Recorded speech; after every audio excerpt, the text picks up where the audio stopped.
Taemin could not sleep. Every time he closed his eyes, he saw Nari's face. The way she had looked at him with such hope, then watched him walk away.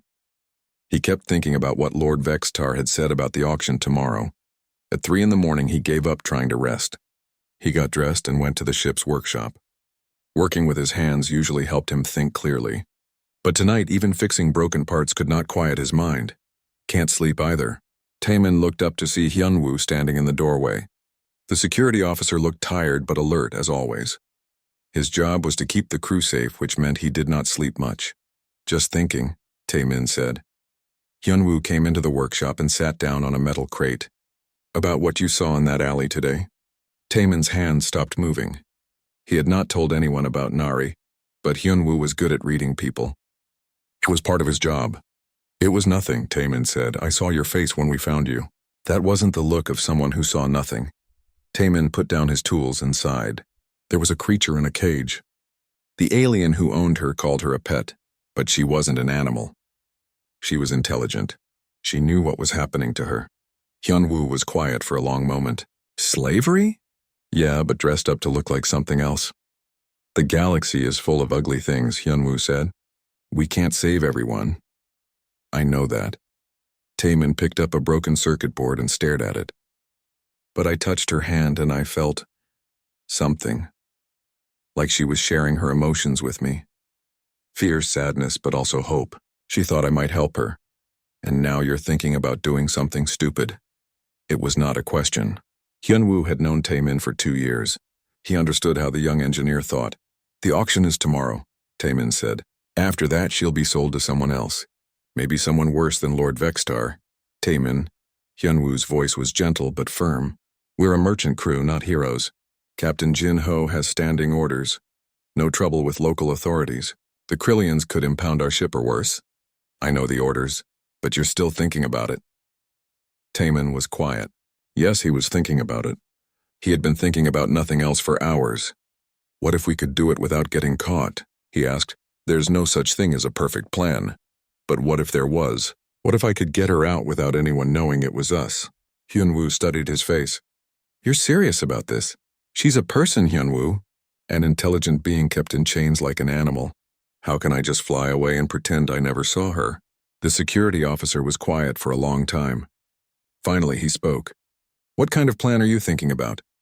Taemin felt a spark of hope. If Hyunwoo was asking about plans, maybe he was considering helping. I could build a small EMP device, Taemin said.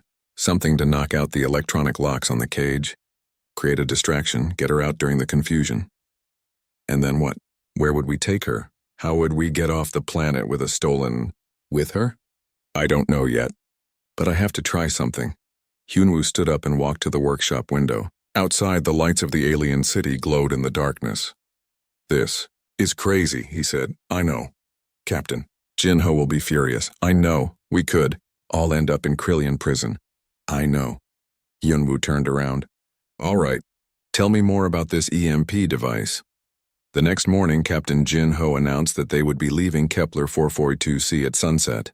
He had completed the supply purchases and wanted to get back to space. The crew spent the day loading cargo and preparing for departure. Taemin worked on his secret project in a storage room where no one would bother him. The EMP device was small, about the size of his fist. It would only work once and only at very close range, but it should be enough to disable the cage locks. He also gathered other supplies, a medical kit, some food, and a spare set of clothes that might fit Nari. Everything went into a small backpack. That afternoon, he met with Hyunwoo to go over their plan. It was simple, which was good. Simple plans had fewer ways to go wrong. We go in after dark, Hyunwoo said. The market will be quieter then. I'll watch for guards while you work on the cage. We get her out and back to the ship before anyone notices. What if she can't run? She looked weak. Then we carry her. What if she doesn't want to come with us? She might be too scared. We'll deal with that when it happens, Taemin nodded. He was nervous but determined. This felt like the right thing to do, even if it was dangerous. That evening, Captain Jin Ho held the final crew meeting before departure. We launch at 2100 hours, he announced. Everyone should be on board by then. No exceptions. Taemin and Hyunwoo exchanged glances. It was 1900 hours now. They had 2 hours to rescue Nari and get back. Captain, Hyunwoo said. Taemin and I want to take one last look at the local tech market, see if there's anything useful we missed. Jinho frowned. Make it quick. I don't want to delay departure. We'll be back in time, Taemin promised. An hour later, they were creeping through the dark alleys of the alien city. The market was much quieter at night, but not empty. Strange creatures moved in the shadows, and the sound of alien music drifted from taverns and gambling halls. They found the alley where Taemin had discovered Nari. The cage was still there, and she was still inside it. She looked smaller in the darkness, curled up in one corner with her arms wrapped around her knees. That's her? Hyunwoo whispered. Yeah. Even Hyunwoo, who had seen many terrible things in his years as a security officer, looked shocked. The cage was smaller than it had seemed in daylight. No thinking being should be kept in something like that. Nari looked up as they approached. Her eyes widened when she saw Taemin, and that spark of hope returned to her face. She moved closer to the bars. It's okay, Taemin whispered. We're here to help. He pulled out the EMP device and attached it to the cage's lock mechanism. This might make some noise, he warned Hyunwoo. Do it. Taemin pressed the activation button. There was a soft buzzing sound, then a small flash of light. The electronic locks clicked open. Nari stared at the open cage door as if she could not believe it was real. She had been locked up for so long that freedom seemed impossible. Come on, Taemin said gently. We have to go. She crawled out of the cage slowly. The chains were still on her wrists and ankles, but they were no longer connected to anything. When she tried to stand, her legs were too weak. She had been sitting in that small space for too long. Taemin caught her as she fell. She was lighter than he expected, and he could feel her trembling with fear and exhaustion. I've got you, he said. You're safe now. That was when the alarm started. Bright lights flooded the alley from both ends. Krillian guards in heavy armor appeared, carrying energy weapons. Someone had been watching. Stop right there, humans. Commander Thane stepped into the light. He was a military Krillian with dark scars covering his face. His weapon was pointed directly at them. You are under arrest for theft of private property. She's not property, Taemin said, still holding Nari. She's a person. Humans and their foolish emotions, Thane said with disgust. The Velkari are animals. Useful animals, but animals nonetheless. You will return the creature to its cage and surrender for processing. No, Hyunwoo said. He had drawn his own weapon and was covering the other end of the alley. Then you will die. The fight was quick and brutal. Energy blasts lit up the narrow space between the buildings. Hyunwoo was a good fighter, but they were outnumbered. Taemin did his best to protect Nari while moving toward what looked like an escape route. A blast from Thane's weapon hit the wall next to them, showering them with hot metal fragments. Nari made a small sound of fear and buried her face against Taemin's shoulder. This way, Hyunwoo shouted. They ran through a maze of alleys, the Krillian guards chasing behind them. Taemin's lungs burned and his arms ached from carrying Nari, but he did not stop. Behind them, he could hear more guards joining the chase. The Soul's Pride came into view ahead of them. Captain Jinho was standing at the bottom of the loading ramp with his hands on his hips, looking angry. What the hell is going on? He demanded as they ran up. No time to explain, Hyunwoo gasped. We need to launch now. Jinho saw Nari in Taemin's arms and understood immediately. His face went through several emotions, anger, disbelief, and finally resignation. Get on board, he said. Everyone to launch positions. They made it inside just as the Krillian guards reached the ship. Energy blasts hit the hull as the ramp closed. The Soul's Pride lifted off with uncomfortable speed, pressing everyone against the floor. In the medical bay, Subin, the ship's medic, examined Nari while the others watched. She was unconscious now, exhausted by the escape. The chains had rubbed raw wounds on her wrists and ankles. She's malnourished and dehydrated, Subin reported.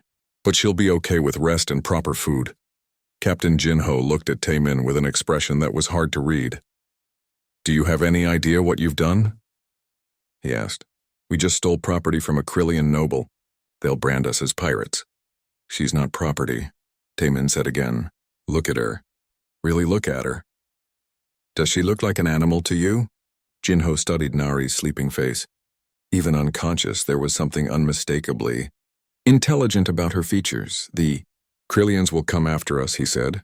Then we'll have to stay ahead of them. This could mean war between humans and the Krillian Empire.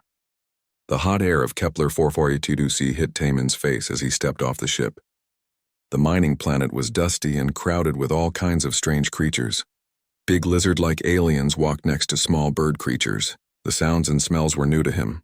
"Stay close to the group," Captain Jinho told his crew. "We're here to buy supplies and leave. Nothing more." Taman nodded, but his eyes were already looking around. As the ship's engineer, he was always curious about new places and new technology. The alien marketplace spread out before them like a maze of colorful tents and metal buildings.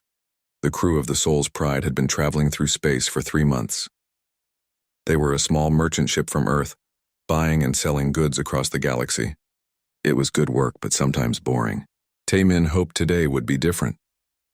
Captain Jinho led them toward the main trading post. The tall gray aliens called Krillians ran this planet. They were the most powerful species in this part of space. Their empire controlled dozens of worlds. "Remember," Jinho said quietly, "the Krillians think they're better than everyone else. Be polite, but don't let them walk all over you." The group moved through the busy market. Alien vendors sold strange foods, glowing crystals, and weapons that looked like nothing from Earth. Timon tried to stay with his crew, but there was so much to see. A flash of bright blue light caught his eye. It came from a side alley between 2 large buildings. Taman looked back at his crew. They were busy talking with a Krillian merchant about fuel prices. He decided to take a quick look. The alley was darker than the main street. Strange symbols were carved into the walls. Taman walked carefully, following the blue light deeper into the maze of buildings. The sounds of the market became distant behind him. He turned a corner and stopped. His breath caught in his throat. In front of him was a cage. It was made of shining metal with electronic locks. Inside the cage sat a young female creature unlike anything he had ever seen. She had pale silver skin that seemed to glow softly. Her hair was long and white like moonlight. When she looked up at him, her eyes were large and the color of deep ocean water. She was beautiful, but that was not what made Taman stare. It was the look in her eyes. They held intelligence, sadness, and something else, hope.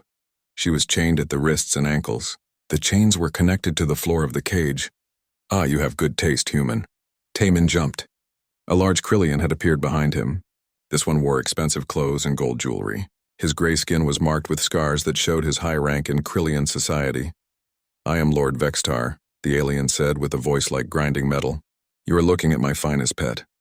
She is Velkari. Very rare, very valuable. Pet?" Taman asked. He could not hide the shock in his voice. Lord Vextar laughed. "Yes, pet. The Velkari make wonderful companions. They can sense emotions and always know what their masters want. This one is young and well-trained. She has never bitten or tried to escape." Taman looked at the creature again. She was watching their conversation with those intelligent eyes.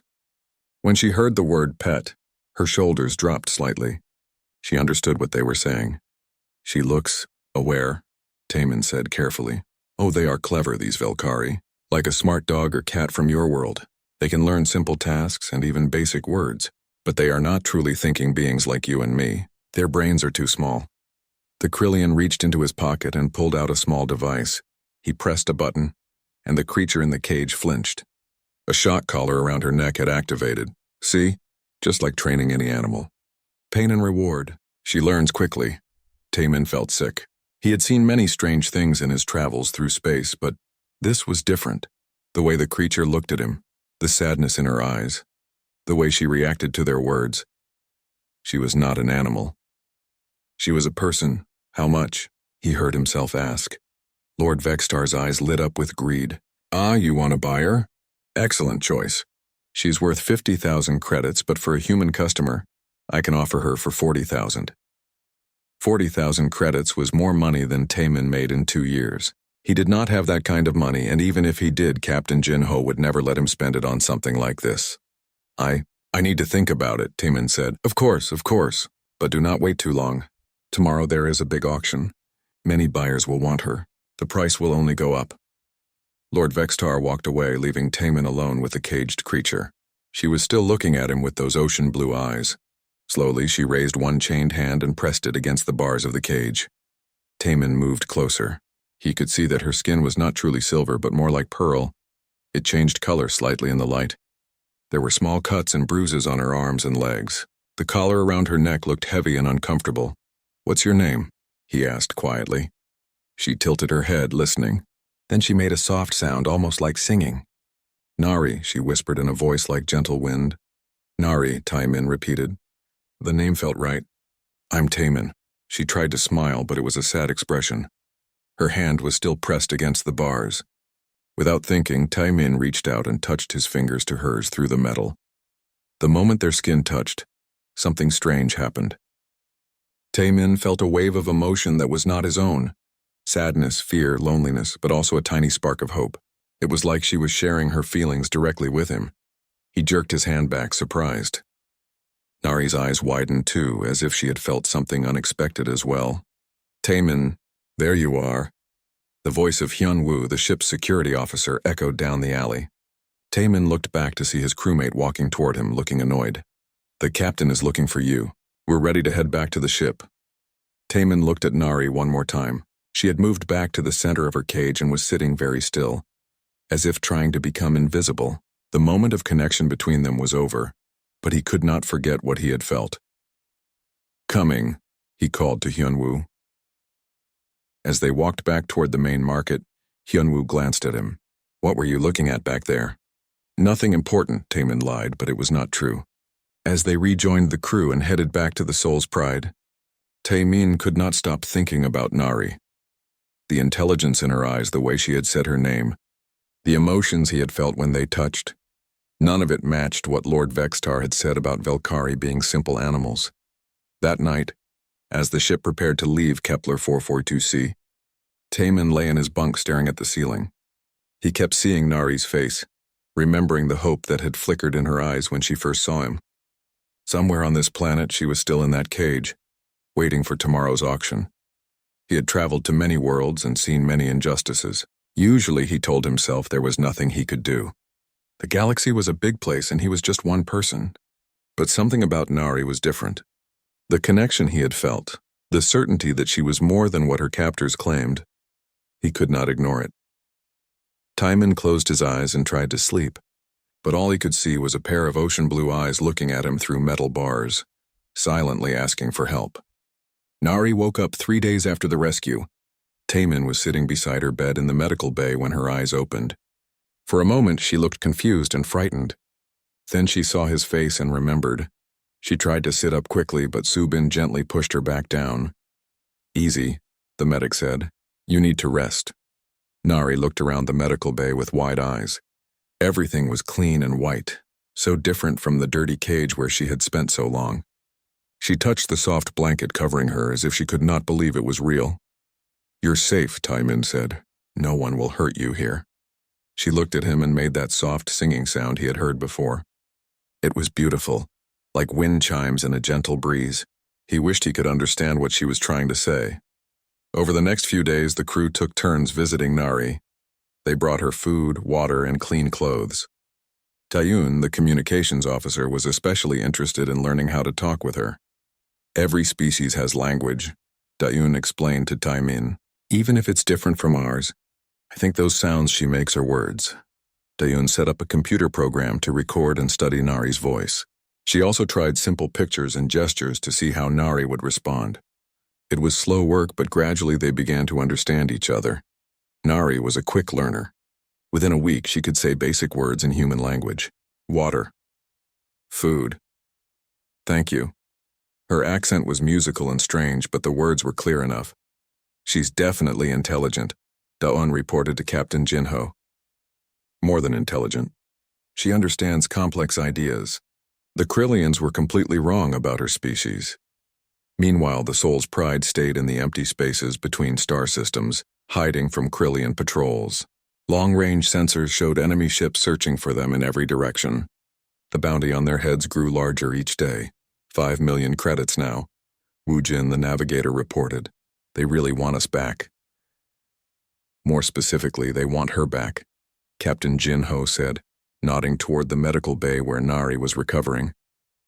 But as the days passed, something strange happened. The crew began to work together better than they ever had before. Small arguments disappeared. Everyone seemed calmer and happier, even while they were being hunted by the most powerful empire in the galaxy. It took Taimin a while to realize that Nari was the cause. Her natural empathic abilities were affecting the whole ship. She was sharing feelings of peace and cooperation with everyone around her, probably without even knowing she was doing it. "Is that how the Krillians controlled your people?" he asked her one evening when they were alone in the common area. Nari had learned enough human language now to have real conversations, though she still struggled with complex ideas. She paused, looking for the right words. "They make us feel their emotions. Anger, hate, fear. We cannot help but feel what they feel. Makes us weak, scared, but you can do the opposite too. Make people feel calm and happy," she nodded. "Is natural for Velkari. We share feelings. Help each other. But Krillians, they break this. Teach us only to receive, not to give back. How long were you with them? Since small child, maybe 10 years? 12 years? Time hard to remember in Cage." Taimin felt anger rising in his chest. Nari had been enslaved for most of her life. She had never known freedom until now. "My people," she continued, "scattered across many worlds. Some work as servants, some at entertainment, others locked up like me, waiting to be sold. There are others like you? Many others, thousands, maybe more." Her voice grew sad. "We try to remember each other, but Krillians make us forget. Give us drugs, use machines on our minds. Make us think we are animals, not people." That night, Taimin could not sleep again. But this time it was not because of guilt, it was because of possibility. If there were thousands of Velkari being held as slaves, maybe something could be done to help them all. He found Captain Jinho in the ship's small office, looking at star charts. "Can't sleep either?" Jinho asked. "I keep thinking about what Nari told me. About the other Velkari. I figured you might." The captain looked tired. Leading a crew of wanted fugitives was hard work. "You're thinking we should try to rescue more of them?" "Maybe. Taimin, we barely got one person out alive. And now we're running for our lives. How could we possibly save thousands? I don't know yet. But we have to try something." Jinho was quiet for a moment. "You really care about her, don't you?" Taimin felt his face get warm. "She's special. I can see that. The way she looks at you, the way she trusts you, hell, the way the whole crew has been getting along since she came aboard. There's something about her. She told me that Velkari naturally share emotions with each other. It helps them work together. But the Krillians broke that ability in most of them. Weaponized empathy," Jinho said thoughtfully. "Force people to feel what you want them to feel, and you can control them completely. But it works both ways. If the Velkari could learn to use their abilities properly again, they could fight back." Jinho nodded slowly. "It's an interesting idea. But first we need to find other Velkari who are willing to risk everything for freedom." The answer came from an unexpected source. 2 weeks after the rescue, while the Soul's Pride was hiding in an asteroid field, they received a coded transmission on an old emergency frequency. Dayun decoded the message and brought it to the captain. "It's from someone calling himself Jae Sung. He says he has friends who might be interested in what we're carrying." "How does he know what we're carrying?" Hyunwoo asked suspiciously. "Word travels fast in the underground networks," Jinho said. "If there are other Velkari out there, they might have ways of communicating with each other." They arranged to meet Jae Sung at a small trading station in neutral space. It was risky, but they needed allies, and supplies, and a plan for what to do next. The trading station was old and rundown, the kind of place where people came when they did not want to be found. Strange aliens moved through the corridors, avoiding eye contact and minding their own business. Jae Sung met them in a private room at the back of a cantina. He was Velkari like Nari, but different. His skin was darker, almost bronze instead of silver. His hair was shorter and he had scars on his arms and face. When he saw Nari, his eyes widened with surprise. He spoke to her in the singing Velkari language. She answered, and soon they were having what sounded like an intense conversation. "What are they saying?" Taimin asked Da'un. "I'm not sure, but I think he's surprised that she can talk freely, and she's telling him about us." After a few minutes, Jae Sung turned to the humans. When he spoke, his accent was thick, but his words were clear. "She says you freed her from Krillian cage. Risked your lives for stranger." "That's right," Captain Jinho said. "Why? What do you gain?" "Nothing," Taimin said. "We did it because it was right." Jae Sung studied their faces for a long moment. Most aliens care nothing for Velkari suffering. They see us as Krillians see us, animals or tools to be used. We're not most aliens, Hyunwoo said. No, Jae-sung agreed. I can feel it. Your emotions are clean. No lies, no hidden goals. He paused. There are others like me. Velkari who escaped, who fight back. We have been looking for allies for a long time. How many others? Jinho asked. Few hundred? Maybe more, scattered across many worlds, hiding in shadows. We try to help our people when we can, but Krillians are strong and we are weak alone. What if you weren't alone? Taemin asked. What do you mean? We want to help. All of us. Taemin looked around at his crewmates. We can't just save one person and call it enough. There are thousands of Velkari still in chains. Jae-sung's expression changed. For the first time since they had met him, he looked hopeful. You would fight the whole Krillian Empire? For people who are not your own kind? Yes, Jinho said simply, but why? Taemin looked at Nari, who was watching the conversation with bright, intelligent eyes. Because freedom is not something only humans should have. Every thinking being deserves the right to choose their own life. Jae-sung was quiet for a long time. When he spoke again, his voice was soft with amazement. In all my years of fighting, I have never heard an alien say such words. You really mean this? We mean it, Taemin said. Then we have much to discuss. They talked for hours. Jae-sung told them about the hidden network of free Velkari, how they communicated using their empathic abilities across vast distances, how they had been quietly helping enslaved Velkari escape for years, one or two at a time. But it is not enough, he admitted. For everyone we save, Krillians capture 10 more. We need to do something bigger. What did you have in mind? Jinho asked. Jae-sung smiled, and for the first time it was not a sad expression. There is slave auction in 3 weeks. Next is Prime, biggest one in this sector. Dozens of Velkari will be sold. You want to attack an auction. I want to free everyone there. But we will need help. Ships, weapons, people willing to fight. Captain Jinho looked around at his crew. Subin nodded. Daeyeon gave a thumbs up. Hyunwoo cracked his knuckles. Woojin just shrugged and said, I'm in. Looks like you've got your help, Jinho said. That night, as the Soul's Pride docked at the trading station for supplies and repairs, Taemin walked with Nari through the ship's small garden. It was just a few plants under artificial lights, but she seemed fascinated by the growing things. You do not have to do this, she said suddenly. The hidden base was inside a large asteroid that looked empty from the outside. But when the Soul's Pride flew through a secret entrance, Taemin saw that the inside had been carved out and turned into a small city. Hundreds of Velkari lived and worked here, hidden from the rest of the galaxy. Welcome to Haven, Jae-sung said as they walked through tunnels lit by soft blue lights. The first free Velkari settlement in 300 years. Nari stayed close to Taemin as they moved deeper into the base. She had never seen so many of her own people in one place. Most of the Velkari they passed were adults, but there were some children too. All of them had the same silver skin and large eyes, but each one looked different in small ways. How long has this place existed? Captain Jinho asked. 20 years, Jae-sung replied. We started with just a dozen escaped slaves. Now we have over 400 people. They entered a large central chamber where dozens of Velkari were working. Some were building equipment, others were studying star charts, and a few were teaching young children. It looked like any normal community, except everyone here had been born into slavery. Most of our people have never known freedom, Jae-sung explained. When they first arrive, they do not know how to make choices for themselves. We have to teach them. An older Velkari woman approached them. Her hair was completely white, and her face was lined with age, but her eyes were sharp and intelligent.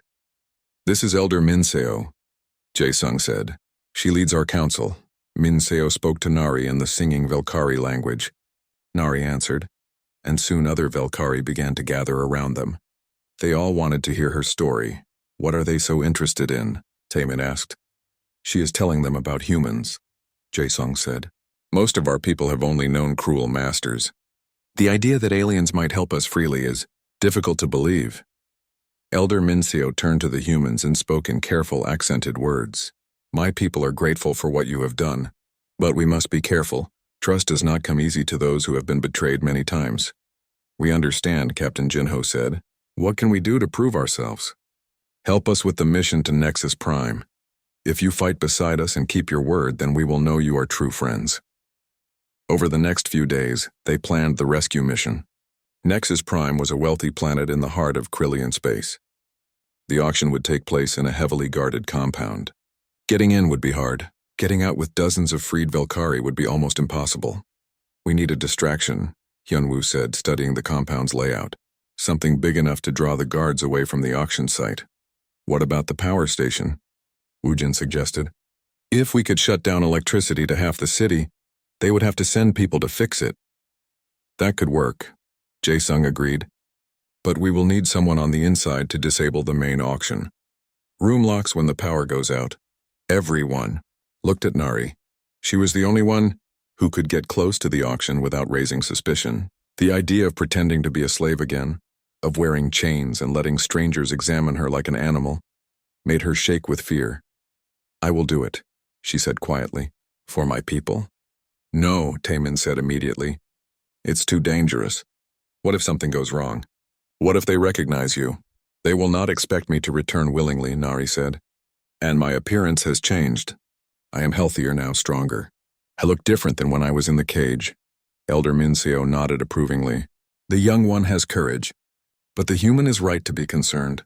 Once you are inside the compound, we may not be able to protect you. I understand the risks, Nari said. But this may be our only chance to save so many at once. The plan was set. They would arrive at Nexus Prime 3 days before the auction. Nari would be smuggled into the compound the night before, disguised as a new arrival. When the power went out, she would free as many Velkari as possible while the rescue teams fought their way in. As they prepared to leave Haven, Taemin spent every moment he could with Nari. He taught her how to use a small communicator hidden in her clothing, and how to disable different types of electronic locks. But mostly he just wanted to be near her before she put herself in terrible danger. I am scared, she admitted to him the night before they left. They were sitting in the Soul's Pride small garden, surrounded by the peaceful sound of growing plants. Good, Taemin said. Being scared means you understand how dangerous this is. Fear keeps you alive. What if I fail? What if I cannot free them in time? Then we'll find another way. But you won't fail. You're stronger than you think. Nari leaned against his shoulder. I have never had anyone believe in me before. All my life I was told I was weak, stupid, worthless. But when you look at me, I see something different in your eyes. What do you see? That you think I am valuable, important, that my life has a meaning beyond serving others. Taemin put his arm around her. Your life has always had meaning. You just needed someone to help you see it. They arrived at Nexus Prime without trouble. The planet was beautiful, covered in crystal cities that sparkled in the light of twin suns. But Taemin knew that underneath all the beauty was an ugly system built on the suffering of enslaved beings. The auction compound was in the center of the largest city. It looked like a palace from the outside, with tall towers and expensive decorations. But the walls were thick and the security was heavy. This was where the Krillians came to buy and sell people like they were objects. Getting Nari inside was the hardest part. She had to pretend to be unconscious while smugglers carried her in a cargo container. Taemin monitored her vital signs through the hidden communicator, his heart pounding every time her breathing changed. She's inside, Daon reported. Signal is weak but steady. Now came the waiting. For 18 hours they could do nothing but watch and hope that Nari was safe. Taemin barely slept. Every few minutes he checked the communicator for her signal. The morning of the auction, wealthy Krillians began arriving at the compound. Their ships filled the sky and the streets were crowded with alien nobles and their servants. All of them had come to buy enslaved Velkari. I count at least 50 ships, Woojin reported from his position near the spaceport. This is bigger than we expected. More buyers means more guards, Hyunwoo said grimly. But it also means more targets for our distraction. At noon, the auction began. Through security cameras that Jae-sung's people had hacked, they could see inside the main hall. Hundreds of wealthy aliens sat in comfortable chairs while enslaved Velkari were brought out one by one to be examined and sold. Taemin felt sick watching it. The Velkari on the stage looked defeated and hopeless. They had been broken by years of slavery, taught to believe they were animals. Some of them were barely more than children. There, Nari's voice came through the communicator. I see the holding area. At least 40 Velkari waiting to be sold, maybe more in the back rooms. Can you reach them? Taesung asked. Yes, but the guards are watching closely. I need the distraction to start. Woojin, status on the power station? Captain Jinho asked. Ready to blow. Just give the word. Hyunwoo, are your teams in position? All units ready, Captain. Jinho looked around at the faces of his crew and the Valkyrie fighters. Everyone was nervous but determined. They were about to attack one of the most secure facilities in Krillian space. Most of them would probably die. Remember, Elder Minseo said over the radio, we are not just trying to free slaves today. We are showing the galaxy that Valkyrie will fight for freedom, that we are not the broken animals our masters think we are. All teams, Jinho said, execute. Woojin's explosives went off perfectly. Half the city lost power instantly. Emergency alarms began wailing, and security forces rushed toward the power station. In the confusion, nobody noticed the small groups of fighters moving toward the auction compound. Now, Nari, Taemin called into his communicator. Through the security cameras, they watched her spring into action. She had hidden her chains and communicator in her clothing, and now she moved through the holding area like a ghost. One by one, the electronic locks clicked open. Enslaved Valkyrie stumbled out of their cages, confused and frightened. Nari spoke to them in the singing Valkyrie language, trying to calm their fears. Some of them were too scared to move. Others were too weak from maltreatment. But slowly she began to gather them together. The main entrance is clear, Hyunwoo reported. We're moving in. But the Krillians were not completely fooled. Commander Thane, the same officer who had tried to stop their first rescue, appeared in the holding area with a squad of heavily armed soldiers. I should have known, he said, pointing his weapon at Nari. The pet that thinks it's people. You humans taught her some new tricks. Let them go, Nari said in clear Krillian. They have done nothing to you. Nothing? Thane laughed harshly. They exist. That is crime enough. He raised his weapon to fire, but something unexpected happened. The Valkyrie around Nari, the same ones who had seemed too broken and frightened to move, suddenly stood up straight. Their eyes began to glow with soft light. Impossible, Thane breathed. The Valkyrie joined hands, forming a circle around Nari.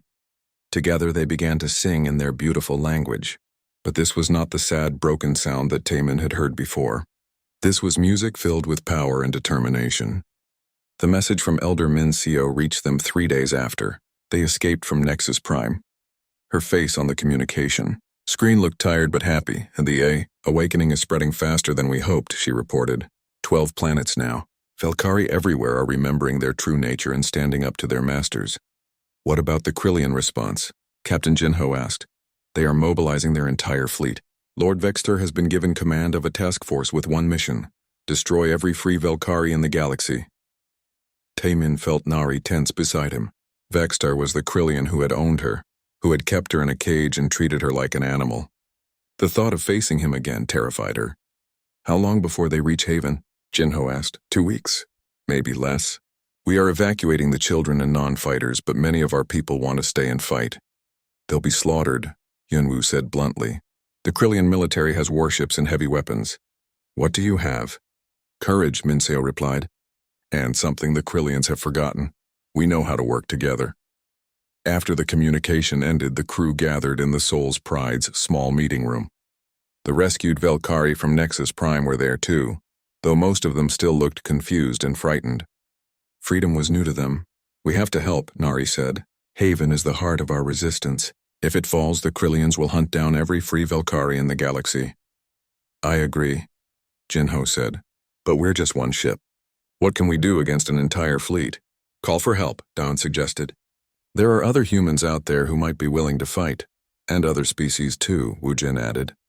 The Krillians have made plenty of enemies over the years. Jinho considered this. It's worth a try. Dalian, send messages to every human ship and colony you can reach. Tell them what's happening here. Tell them this is about more than just Valkyrie freedom. It's about whether slavery will be allowed to exist in our galaxy. What about me? Nari asked. What can I do? Taemin took her hand. You've done enough. You don't have to fight anymore. Yes, I do, she said firmly. My people are still enslaved across dozens of worlds. The war has only begun. Over the next week, responses to Da-Un's messages began to arrive. Some humans refused to get involved, saying it was not their problem, but others were different. The merchant ship Inchin's Dream will join us, Da-Un reported. Captain Park says slavery is bad for business. Free people make better customers than slaves. 3 ships from the Busan colony are coming too. Their commander lost family to Krillian raids years ago. And there's something else, she added with excitement. I'm getting responses from non-human species. The bird people from Sigma Centauri, the rock creatures from the Vega system. Apparently word of the Valkyrie uprising has spread beyond human space. Why would they care? Subin asked. Because they're all species the Krillians have attacked or enslaved at some point. They see this as their chance for revenge. By the time they reached Haven, 17 ships had joined them. It was not a large fleet, but it was diverse. Humans, bird people, rock creatures, and 3 other species that Taemin had never seen before, all united by their hatred of Krillian oppression. The hidden asteroid base was busier than ever. Ships came and went constantly, bringing supplies and volunteers. The main chamber had been converted into a command center, with holographic displays showing the positions of Krillian forces throughout the sector. They're not just coming for us, Jae-sung explained to the assembled commanders. Intelligence reports show Krillian attack fleets moving toward every world where the awakening has started. They plan to end the rebellion by destroying every free Valkyrie in the galaxy.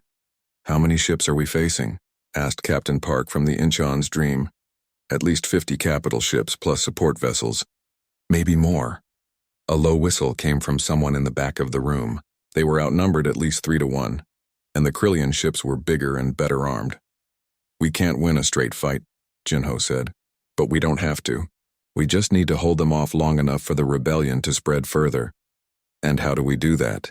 Before anyone could answer, Nari stepped forward. She had been quiet during most of the meeting, but now she looked determined. The Krillians have one weakness, she said. They do not understand how Valkyrie abilities really work. They think we can only receive emotions, not project them. But at Nexus Prime we showed them differently. Elder Min Seo nodded. Our people have been practicing since then. Working together we can affect the minds of our enemies from great distances. You're talking about using your empathic powers as weapons, Hyun-woo said. Not weapons, Nari corrected. We do not want to hurt anyone, even Krillians. But we can make them feel what we have felt. The fear, the helplessness, the despair of slavery. Most beings cannot function when they are overwhelmed by such emotions. It's risky, Min-seo warned. Using our abilities this way requires many Valkyrie working together. If the connection is broken or if some of us are killed, then we'll all die anyway when the Krillians arrive, Jae-sung said grimly. At least this way we have a chance. The plan they developed was complex and dangerous. The Allied fleet would engage the Krillians in conventional battle, trying to draw them close to Haven. Once the enemy ships were in range, hundreds of Valkyrie would combine their empathic abilities to project overwhelming emotions into the Krillian crews. It has to be perfectly timed, Jinho explained. Too early and they'll retreat out of range. Too late, and they'll destroy us before the Valkyrie can affect them. What about Lord Vextar? Nari asked. He knows me personally. He might be able to resist the empathic attack better than the others. Then we'll deal with him separately, Taemin said. If necessary. The Krillian fleet arrived exactly when intelligence had predicted. 50 massive warships dropped out of hyperspace at the edge of the system, their weapons already charging. Lord Vextar's flagship was easy to identify. It was twice the size of the others and covered in ceremonial decorations. All ships, this is Commander Vextar of the Krillian Imperial Navy, came the broadcast on all frequencies. You are harboring stolen property and supporting terrorist activities. Surrender now and your deaths will be quick. Captain Jinho activated his communicator. This is the human merchant vessel Soul's Pride, representing the Free Species Alliance. We don't recognize your authority over thinking beings. These Valkyrie are people, not property. Humans, Vextar said with disgust. I should have known. Your species is like a disease, spreading your primitive ideas wherever you go. No matter. Today you all die and the galaxy will be rid of your infection. The battle began immediately. Energy beams and missile explosions lit up the darkness of space as the 2 fleets engaged. The Allied ships were smaller and faster, darting between the massive Krillian vessels like insects around giants. But size and firepower began to tell. One of the bird people's ships exploded under concentrated fire. Then a human freighter's engines failed, leaving it drifting helplessly. We're losing, Woojin reported. We can't take much more of this. How much longer until the Valkyrie are ready? Jinho asked. 2 more minutes, Jae-sung replied from the command center on Haven. The connection is almost complete. A massive explosion rocked the Soul's Pride as a Krillian energy beam grazed their hull. Sparks flew from damaged control panels and the lights flickered. Hull breach on Deck 3, Subin reported. We can't take many more hits like that. Then suddenly the Krillian attack began to falter. Their weapons fire became less accurate. Some ships started drifting off course. On the communication channels, they could hear confused and frightened voices. What's happening to us? I can't. The fear. Make it stop. All ships retreat. Something's wrong. It's working, Nari whispered. She was connected to the network of Velkari minds, feeling what they were projecting into their enemies. Centuries of pain, terror, and desperation were flowing into the Krillian crews, overwhelming their ability to think and fight. But Lord Vextar was stronger than the others. His flagship continued to fire even as the rest of his fleet fell into chaos. Through the view screen, Taemin could see the massive ship turning toward Haven itself. He's going to attack the asteroid directly, Hyunwoo warned. His main guns could crack it open. Not if we stop him first, Jinho said. All power to engines. We're going after that flagship. Captain, Dayun said, we can't fight that thing alone. It's 10 times our size. We don't have to destroy it. We just have to get close enough for Nari to affect Vextar personally. The Soul's Pride raced through the battle, dodging debris and disabled Krillian ships. The flagship's point defense guns tracked their movement, filling space around them with deadly energy.